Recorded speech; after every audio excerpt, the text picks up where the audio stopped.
Tem apóstolos hoje agora, Aham. né, na igreja, né? Só que apóstolo, biblicamente falando, não existe. Não existe apóstolo para os dias de hoje. Os apóstolos foram só para a época de Jesus, né? Só para aquele momento histórico. O que define um apóstolo? Nem sei. Ele é tipo um cara muito conectado com Deus, assim. Mais do que a maioria. A minha concepção de que não entende nada sobre isso. Ele tem essa conexão, mas não é essa a ideia que querem passar. É Tá. isso mesmo. Que ele é mais conectado com Deus, mais do que a maioria, que ele tem uma autoridade superior, ou que ele é mais espiritual, né? Ou que ele tem uma sabedoria superior. Essa é a ideia. Ele é único. Isso. Dentro da fé. Exato. É o conceito que colocam hoje. Errado, contaminado, para enganar o povo, né? E qual é a definição bíblica de apóstolo, né?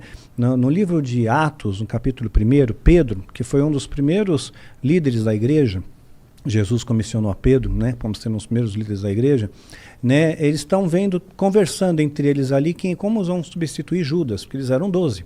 Né? Poxa, como é que a gente vai substituir Judas? Aí eles chegam num tal de Matias, né?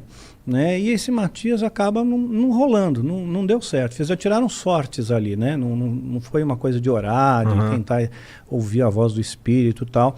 E esse Matias não rolou. Mas Pedro, ele dá uma dica. Olha, para ser apóstolo é necessário que você seja testemunha ocular da ressurreição de Cristo. Então, entre a ressurreição de Cristo, quando ele ressuscitou, e a ascensão, quando ele subiu aos céus, a Bíblia diz que passou um período, né, de 40 dias. Nesses 40 dias, cerca de 500 pessoas viram ele, né, viram Jesus. Né? Então, nesse período, quem viu isso, quem viu a ressurreição, ele tem a chancela de apóstolo, né? Porque ele foi testemunha ocular. Paulo é o último a ver Jesus, por isso que ele é apóstolo também. Né? Lucas, que andava com Paulo, né? Lucas era um historiador e um médico. Né? Ele escreveu o Evangelho de Lucas e também escreveu o livro de Atos. Lucas, ele andava com Paulo, mas ele não se intitula apóstolo. Em momento algum, ele não fala, eu sou apóstolo. Eu sou Lucas. Né? Marcos, o Evangelho de Marcos, que é um evangelista, são 4 evangelhos. Né? Jesus escolheu 12. Né? Só que desses 12, nem todos escreveram evangelhos. Né? E o Marcos não está entre os 12. Jesus não escolheu Marcos. Não, então Marcos, ele não se intitula apóstolo. Ele não fala, eu, Marcos, apóstolo. Ele não fala isso. Ele não é apóstolo. Porque ele não viu Jesus, ele não foi testemunha ocular.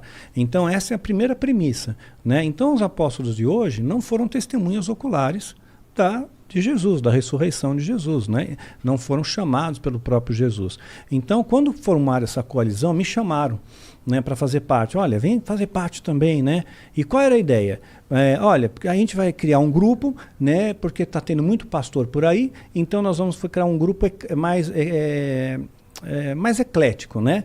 Então mais superior. Então as pessoas, nós vamos vender imagem para o público, para o povo, de que quem estiver debaixo de uma cobertura apostólica, e esse negócio de cobertura é outra palhaçada, a cobertura apostólica, né, está mais protegido, quer dizer, o demônio não pode pegar, o demônio não pode atacar, porque aquele apóstolo está orando por você, mediante um pagamento.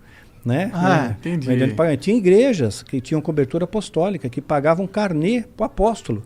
Né? Todo mês pagavam um valor. A igreja, né? Pagava às vezes 10 mil para o pastor todo mês para manter a cobertura apostólica. Essa igreja tem a cobertura apostólica do apóstolo fulano de tal. Aí remetia um certo prestígio. Né?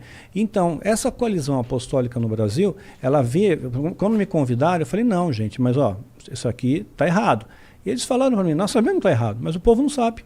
Né? O povo não sabe, e assim, a gente precisa ter uma autoridade maior aqui no Brasil, né? Isso depois que já estava convertido? Convertido, isso eu já estava, nesse momento eu já estou inserido no sistema evangélico, né? Eu já estou dando palestra, já estou escrevendo livro, já estou nessa dinâmica, né? Então não existe esse lance de apóstolo. Eu consigo imaginar alguns nomes que estariam nesse grupo aí. Consigo imaginar. Chuta aí um, então. Não é nem Edir Macedo. O Edir Macedo, ele não se titula apóstolo. Você vê? Ele disse, ele é o bispo. Ele é bispo. Ele quem é bispo. Quem se intitula apóstolo? Tem o apóstolo, aí aquele do saiu, chapéu. Veja só, o Valdomiro, que é o apóstolo Valdomiro, né? Ele era da igreja do Macedo. Né? Então, o que ele quis dizer com isso? O Macedo diz, eu sou bispo. Então ele fala, não, agora eu sou apóstolo. E ele era da mesma igreja. Saiu, sou apóstolo. O R.R. Soares não diz que ele é apóstolo, ele é missionário. ser missionário, né? Mas aí tem alguns que querem se destacar mais, né? E tem uma Todo mundo pode virar apóstolo? Como que é a regra de quem vira apóstolo? Hoje em dia, a regra é você fazer parte de uma máfia gospel. Entendi. É isso, né? Então, a máfia gospel te convida para fazer parte daquilo, né? Virou entre aspas, uma seita. Na boa, né? Foi uma seita.